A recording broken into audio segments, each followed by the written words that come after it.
Welcome to another edition of Fridays with Fred. My name is Fred Said. So today's topic is we're going into the second part series of State of California, what rights do a buyer and a seller have in regards to canceling their escrow and canceling their real estate transaction.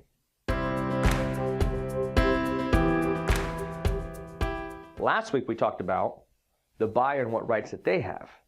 This week and today we're going to talk about a seller and what their rights are. Now, when a seller agrees to sell a home to a buyer in California and they have an escrow period, as mentioned, a buyer has their contingency period to do their investigation.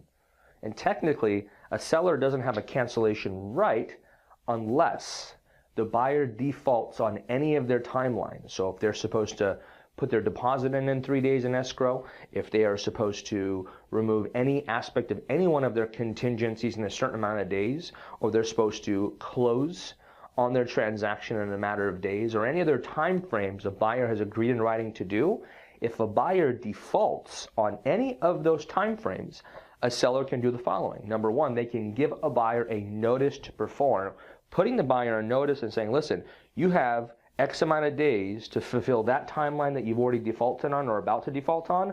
Otherwise, I will have the right to cancel on you. Certain steps have to be taken on behalf of a seller and their representation so they can force a buyer to procure and do their timelines and then cancel if they have to. If a seller doesn't follow the right sequential order of preparing to cancel on a buyer and just says, listen, I just don't want to sell my house to you anymore because I just don't want to, and that has happened, by the way, then the seller is technically in breach of contract, and there could be financial and legal liability that they will be subject to. So if you're a seller and you're dealing with the situation, obviously go to your broker immediately, right? If you have any questions about this whatsoever in general, more than welcome to call us 7 days a week at 1-800-921-9231. And for all residential real estate in Southern California, as always, go to fredsaidrealty.com and hey, like us on Facebook. Share this video wherever you're watching it at this moment, and tune in next week for another amazing edition of Fridays with Fred. Why? Because that's what Fred said.